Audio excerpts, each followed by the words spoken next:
여러분 안녕하세요. 오늘 주일이죠. 주일에 우리는 예배를 드립니다. 주일 오전에 교회 예배처소에 와서 자연스럽게 그렇게 예배를 드리는데요. 예배 목적이라던가 이유를 얘기해 보라고 한다면 여러 가지 답변들이 가능할 것 같아요. 하나님께 영광을 돌리기 위해서 신자의 마땅한 의무이기 때문에 하나님께 찬양 드리려고 등등 말이죠. 근데 저는 오늘 예배가 우리에게 어떤 의미가 있는지 그거에 대해서 좀 얘기해 보려고 해요. 여러분, 예배는 우리 인생과 우리 삶에 어떤 의미가 있을까요? 얼마나 중요한 의미가 있길래 우리는 이틀밖에 안 되는 그 주말 휴일 중에 절반이라는 시간을 예배에 쏟아붓는 걸까요? 그건 바로 예배가 우리 삶의 종착점이자 시작이기 때문입니다. 예배는요, 지난 한 주에 대한 결산이고 동시에 새로운 한 주를 위한 준비입니다. 결국 예배는 우리를 움직이는 원동력이죠. 우리 성경 말씀을 먼저 잠깐 읽어보려고 하는데요. 로마서 12장 1절 말씀입니다. 같이 보겠습니다. 그러므로 형제들아, 내가 하나님의 모든 자비하심으로 너희를 권하노니 너희 몸을 하나님이 기뻐하시는 산 제물로 드리라. 이는 너희가 드릴 영적 예배니라. 아멘. 우리는 지난 한 주 동안 그 하나님의 자비하심 안에서 지내왔어요. 그리고 그 다음 한 주도 하나님의 자비하심이 없이는 살 수 없습니다.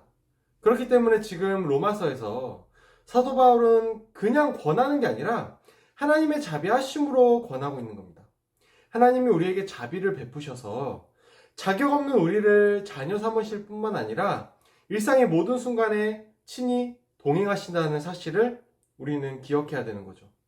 그럼 반대로 우리가 하나님께 드릴 건 없을까요? 하나님은 우리로부터 뭘 받으면 좋아하실까요?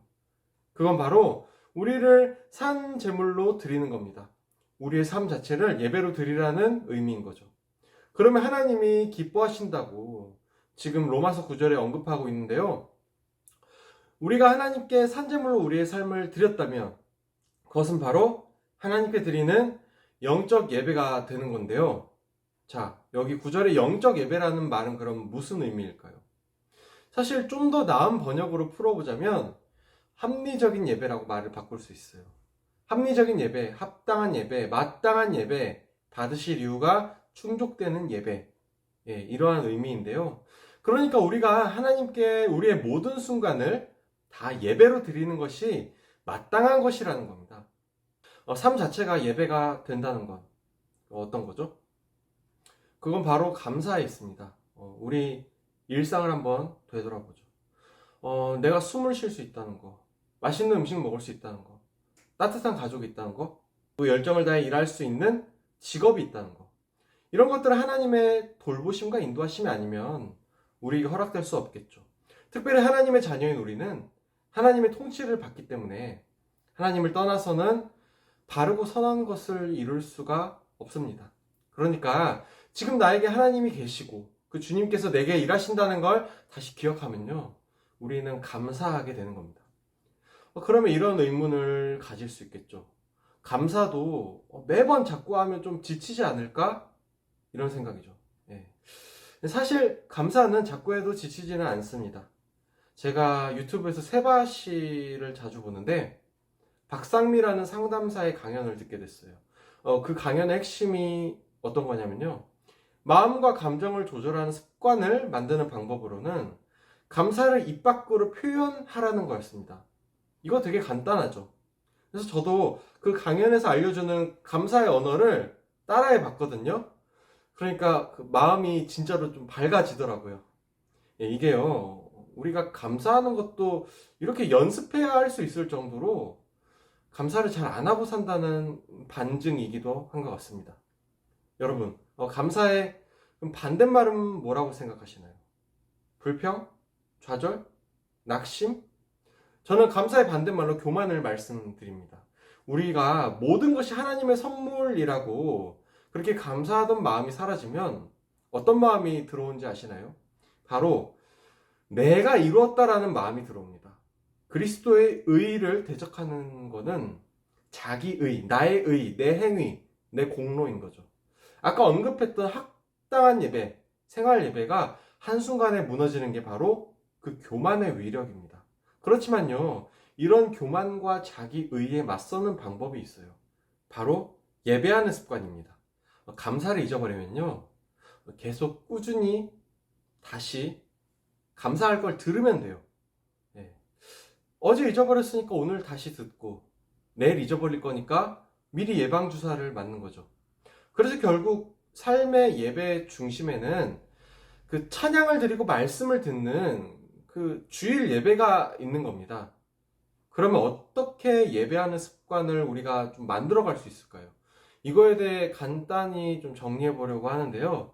예배하는 습관을 만드는 것은 우선 매 주마다 교회당에 모여서 예배하는 습관을 쌓는 걸 말합니다. 기본적으로 예배는 공적으로 여러 사람이 모여서 특정한 장소에서 드리는 것에서 시작을 했어요. 구약시대에 이스라엘 백성들이 하나님께 예배 드릴 때 한 명 한 명 줄 서서 예배 드리고 나온 게 아니거든요. 백성이 모여서 하나님께 예배를 드렸어요. 다시 말해서 예배는 먼저는 공적으로 드리는 겁니다. 대학청년부에서 저희가 12월 첫 주부터 만났죠. 그때부터 제가 요청을 드리는 게 있어요. 주일 공예배를 꼭 드리고 나서 대학청년부 모임에 오면 좋겠다는 거였죠.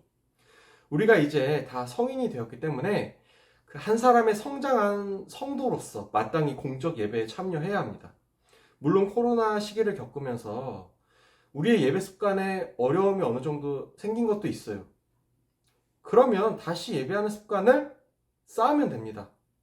하나 방법이 여기에 있는데요. 바로 토요일 저녁에 주보를 미리 보는 건데요. 우리 다음 교회는 카카오톡 플러스 친구로 그 매주 금요일 오후 5시에 주보를 미리 보내드리고 있거든요. 그걸 통해서 토요일 저녁에 주보를 미리 보면 주일 오전에 예배가 있다는 걸 그렇게 기억해서 일상의 분주함이나 그 피곤함의 관성을 잠시 멈출 수 있을 겁니다. 여러분, 주일 공예배에 꼭 참여해야 합니다. 공예배가 무너지면 삶의 예배도 다 무너집니다.